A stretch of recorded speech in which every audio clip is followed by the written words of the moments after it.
Hey everybody, it's Jay Johnson from the J2 Leadership Team, and yes, proud member of the John Maxwell team. Listen, I just want to start this video off by saying thank you. Thank you for trusting me enough to embark on this journey with me. But listen, make no mistake about it. I'm on this journey with you. I've yet to participate in a mastermind group where on the back end of it, I didn't walk away with a lot of new perspectives and insights that have profoundly made a positive impact on my own life. So thank you. Thank you for that trust. I also want to thank you for putting your intentions out there. How can we come together to talk about intentional living if we aren't intentional with what we're doing? You agreeing to embark on this journey, set your intentions right up front. It says a lot. We're not done yet. Time's ticking, but we've still got stuff to do. This mastermind group isn't going to be me coming on a call and lecturing and teaching to you. Don't get me wrong, I'm going to share some insights. We're going to talk about some things. But it's really going to be about us taking action in our lives, being thinking partners with one another, talking about where we're at and what we're doing, and then holding each other accountable. Don't let that scare you off. I promise you, this will be really powerful. I had a mentor of mine recently say to me, we were talking on the subject of masterminds, and he said, Jay, I've been participating in mastermind groups for the better part of 25 years. He said, I started off going into those mastermind groups in the early years by saying to myself, boy, I hope I get something good from this. He said, looking back, I realized I had the wrong attitude. I was looking at it all wrong. I've always gotten the most out of masterminds when I go into them thinking, I wonder what I can add to it. I wonder how I can add value to the other participants. You see, that's where we genuinely change as people. You know, we're going to start off in chapter 2 talking about why good intentions aren't enough.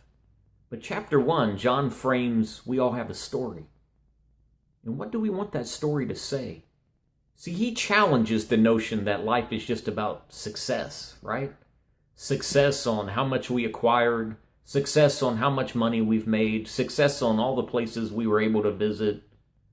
He says life shouldn't be about success. It should be about significance. And the way that you move from success to significance is based on what you do for others. And I believe that to be so true.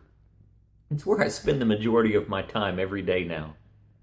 But on the subject of intentions, haven't we all at times in our life had the best intentions, but we haven't always followed through on all of them? I'm just speaking for me. I can tell you that's true. But today I'm a lot more intentional. I make every minute count.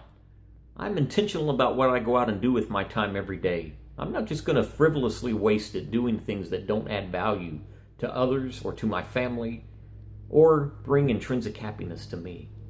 So this mastermind group is going to be about taking actions. You know, also in chapter 1, John talks about the movie It's a Wonderful Life. If you've never seen it, do yourself a favor and go watch it. But he uses just a small outtake of it. To summarize it, he talks about the lead character, right? George Bailey. How he had all these dreams and aspirations, but then he found himself never able to go out and do them because he was always helping someone else in his town. He was always doing for others. And then as life kind of passed him by and he was reflecting back, he thought, what have I done with my life? He said, perhaps I never should have been born. Well, that's when an angel appears. I think the angel's name is Clarence, right?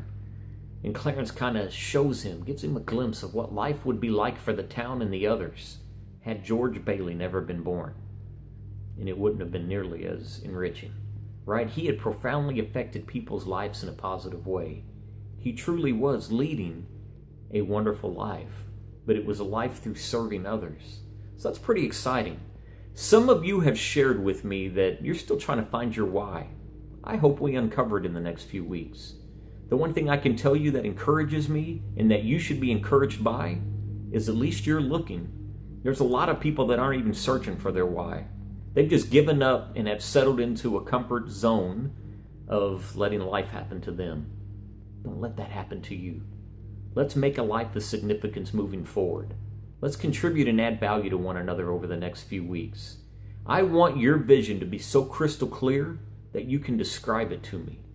See, I've heard a definition of vision stated like this: a detailed mental picture, very specific of where we want to be. Let's work off of that. I look forward to talking to you Saturday. See you then. Take care. Bye for now.